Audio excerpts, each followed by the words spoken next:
Let's jump right into this explainer. For decades, we all understood exactly what it meant to buy something, right? You hand over your money, you get an item, and it's yours. Yours to keep, sell, lend to a friend, whatever. But in the digital age, that fundamental logic has been completely flipped on its head. Today, we're uncovering how the shift from physical products to digital licenses has quietly but drastically eroded our personal property rights. To start, I want you to ask yourself a super basic question. When you click that Buy Now button on a digital storefront, do you truly own that item? I mean, we see that button everywhere. Ebook stores, video game marketplaces, movie apps. Our brains are hardwired to think buy now means ownership. But as we're about to see, the reality of what you're actually paying for is entirely different. To shatter that illusion right away, consider this absolutely wild fact. On September 1st, 2026, Sony is permanently deleting over 550 paid Studio Canal movies from users' PlayStation libraries. Why? Simply because a licensing agreement expired. No joke. People paid full, regular price to buy movies like Terminator 2 or Paddington, and Sony is literally just wiping them from existence on their platform. You don't get a refund, you just get an empty digital shelf. And it gets worse. We saw this exact thing happen in real time when Ubisoft shut down the game The Crew in 2024. They didn't just turn off the multiplayer servers, they actively revoked the game licenses and deleted the product straight from players' machines. They actually reached into players' digital libraries and removed the access key, making the game completely unplayable, even in offline single-player mode. So, let's dive into Section 1, the illusion of digital ownership. We've transitioned from buying goods to buying temporary permissions, and most of us didn't even realize it was happening. Basically, all of those digital purchases you thought you owned, your movies, your games, your ebooks, can just vanish into thin air. Because you didn't buy a product, you bought a temporary service. And this digital content can actually be altered after you buy it, sometimes with zero notice.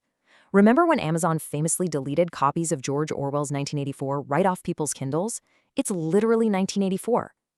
Your favorite movies can disappear when licensing deals expire, and entire music libraries can be wiped out in an instant. Which brings us to Section 2, the subscription economy takeover.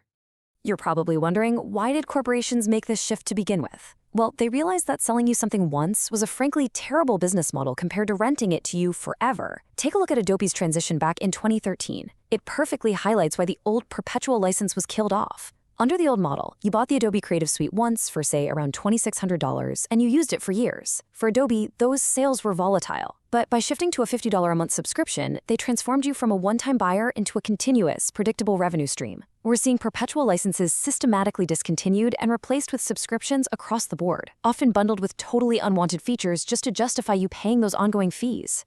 And despite some intense initial backlash from users, including petitions with tens of thousands of signatures, the strategy worked flawlessly. Adobe's revenue absolutely exploded, going from $4.4 billion in 2012 to a staggering $19.4 billion in 2023. The market rewarded them massively for ending ownership. It created this highly profitable playbook that literally every other software and media company rushed to copy. Moving on to Section 3, trapped by the fine print. Now, you might be thinking, how is it legally possible to just take away something you bought? Well, the answer is buried in that wall of legal text we all skip over. It basically comes down to copyright law being bypassed by contract law. Under the traditional first sale doctrine, buying a physical book or a CD means you own it. You can resell it, you can lend it out. But digital goods, they're governed by EULAs, end-user license agreements. By officially calling you a licensee, companies legally block you from reselling, lending, or truly owning the file. And they enforce these EULAs through what are called click-wrap agreements, meaning by just quickly checking a box to play a game or open an app, you are signing away massive legal rights. Courts generally uphold these agreements as totally binding contracts, even though, let's be real here, nobody has the time or the patience to read 50 pages of legal jargon just to play a video game on a Friday night.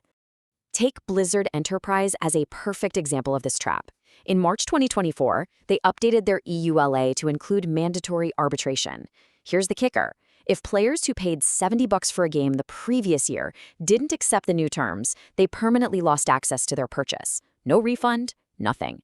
You buy a game under one set of rules, and a year later, the company changes the rules. Your only options are to surrender your legal rights or surrender the product you already paid for. Let's look at Section 4, hardware held hostage. Because this digital loophole isn't just about software anymore. It's actively bleeding into the physical items we rely on every single day. The end of ownership has crept out of our computers and into our driveways, our homes, and even our farms. Farmers literally can't fix their own John Deere tractors because of locked proprietary software, which is costing the agriculture industry billions in inflated repair fees. Smart home gadgets, thermostats, cameras, they just become useless bricks when the parent company decides to discontinue support. And it gets even crazier. Physical car features, like seat warmers or autonomous driving, are increasingly requiring monthly subscriptions just to unlock hardware that is physically built into the cars sitting in your garage. Many products now need regular online license renewals just to turn on. It's a wildly frustrating reality. As this exasperated quote from a consumer highlights, when the smart car company WM Motor went bankrupt in October 2023, owners suddenly lost the ability to use their Bluetooth keys and core vehicle functions. Think about how terrifying that is. You own a massive, tangible asset like a car, but because its core functions are tethered to a digital license on some random server, a corporate bankruptcy instantly turns your expensive vehicle into a giant, useless paperweight. Which brings us to our final part, Section 5, the fight for our property. Thankfully, we aren't just taking this lying down. Over the last few years, there's been a massive escalation in consumer backlash, leading to actual, real-world legislative action. We've got the right to repair movement fighting hard for farmers and device owners. We have the Stop Killing Games campaign directly targeting software preservation. And most notably, we have California's new law, AB 2624, which specifically takes aim at the deceptive language companies use to trap us into these licenses. And you can actually see the impact of California's new laws in real time here. Notice how the older storefront on the left heavily implies outright ownership, using terms like buy and purchase. But look at the updated interface on the right from League of Legends. They are now legally forced to admit this purchase grants a license to this digital good. It completely removes the illusion. Companies in California can no longer pretend they're selling you property when they are really just selling you a temporary ticket. But honestly, state laws just aren't enough. Legal scholars are arguing that to meaningfully restore balance in the digital marketplace, we absolutely need a federal framework. We need a nationwide legislation that restricts these unilateral contract changes and mandates conspicuous disclosures everywhere. We need a standardized system that firmly and legally distinguishes digital goods from services, so consumers are protected from having their physical and digital assets arbitrarily degraded. So as we wrap up this explainer, I want to leave you with one final, pretty heavy thought regarding your own digital library. If you don't actually own your purchases, who truly owns you? Every time you click that Buy Now button, it's a choice. Are we going to keep renting our culture, our tools, and our hardware, or are we going to stand up and demand a return to genuine ownership? Thanks so much for joining me today, and remember to keep asking the hard questions about that fine print.